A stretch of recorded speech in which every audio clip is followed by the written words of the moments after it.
वैशाख का महीना बहुत ही पवित्र महीना माना जाता है। इसे माधव मास भी कहा जाता है। वैशाख मास के कृष्ण पक्ष की एकादशी को वरुथनी एकादशी के नाम से जाना जाता है। वरुथनी एकादशी सौभाग्य प्रदान करने वाली है। इस एकादशी का उपवास कर लेने से मनुष्य समस्त प्रकार के पापों से मुक्त हो जाता है।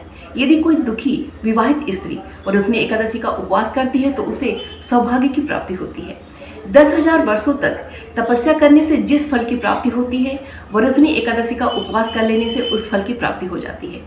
कुरुक्षेत्र में सूर्य ग्रहण के समय स्वर्ण दान करने से जिस फल की प्राप्ति होती है, वह वरुथनी एकादशी का व्रत कर लेने से उस फल की प्राप्ति हो जाती है। वरुथनी एकादशी का व्रत करने से व्यक्ति सभी प्रकार के सांसारिक सुखों को भोगता है और अंत में मोक्ष को प्राप्त करता है। जय श्री कृष्ण दोस्तों, मैं पूनम पांडे आप सभी लोगों का शक्ति कुंज चैनल पे बहुत बहुत स्वागत करती हूँ।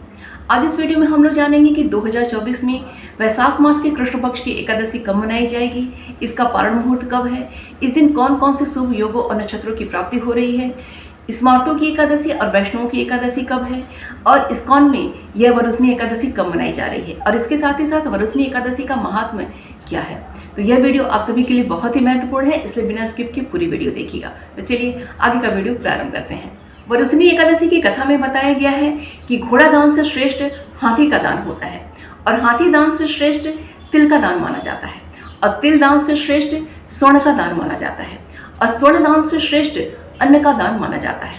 संसार में अन्न दान से श्रेष्ठ दूसरा कोई दान नहीं होता है, क्योंकि अन्नदान से पितृगण, देवता और मनुष्य सभी तृप्त हो जाते हैं। शास्त्रों में कन्यादान को अन्नदान के समान ही बताया गया है।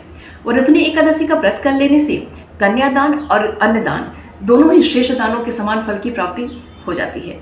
जो भी मनुष्यगण वरुथनी एकादशी का व्रत करते हैं, उन लोगों को 10वीं तिथि से ही कुछ बातों का ध्यान रखना चाहिए और कुछ नियमों का पालन करना चाहिए। जैसे कांसे के बर्तन में भोजन करने का परित्याग करना, चना का सेवन नहीं करना चाहिए, मसूर की दाल का सेवन नहीं करना चाहिए, शाक का सेवन नहीं करना चाहिए, शहद अर्थात मधु का सेवन नहीं करना चाहिए, दूसरे किसी के अन्न का सेवन नहीं करना चाहिए, मांस मदिरा का परित्याग कर देना चाहिए। इस दिन दो टाइम मतलब 2 बार भोजन करने का परित्याग करना चाहिए, और इस दिन पूर्ण रूपेण ब्रह्मचर्य का पालन करना चाहिए। वरुथनी एकादशी का कथा पढ़ने से और इसका महात्म्य पढ़ने से सहस्त्र गोदान का फल की प्राप्ति होती है। इस एकादशी का फल गंगा में स्नान करने के फल से भी अधिक माना जाता है।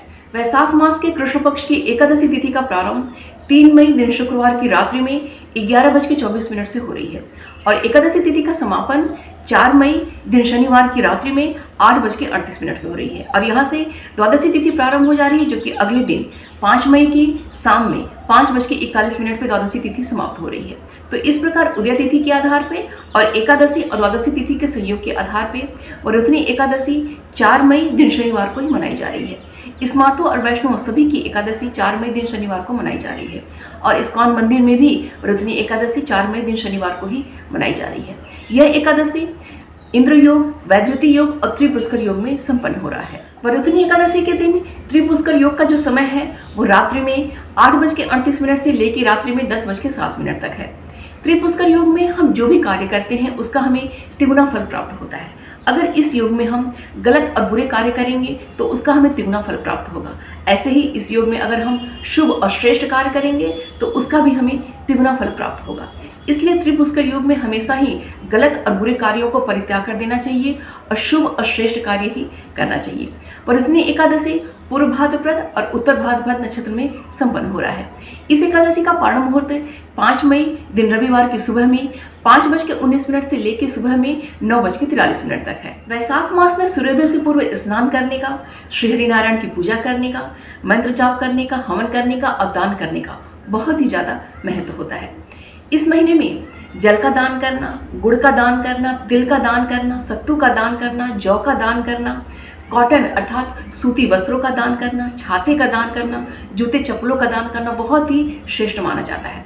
तो इस एकादशी के दिन हमें प्रयत्न करके अपनी श्रद्धा, अपने सामर्थ्य के अनुसार जो भी हमसे बन पड़े दान का कार्य अवश्य करना चाहिए। वरुथनी एकादशी के दिन ज़्यादा से ज़्यादा श्रीहरि के नाम का स्मरण कीजिए, उनके मंत्रों का ज़्यादा से ज़्यादा जाप कीजिए। भगवान श्री हरिनारायण और माता लक्ष्मी की कृपा दृष्टि हम सभी पर बनी रहे, यही मंगल कामना है। उम्मीद करती हूँ कि यह वीडियो आप सभी के लिए बहुत ही उपयोगी होगा। प्लीज़ वीडियो को लाइक कीजिएगा, शेयर कीजिएगा अपने दोस्तों और रिश्तेदारों के संग। अगर चैनल पर नए हैं तो प्लीज़ चैनल को सब्सक्राइब कर लीजिएगा। मिलते हैं अगले वीडियो में अपना और अपनों का ख्याल रखिएगा। नमस्कार।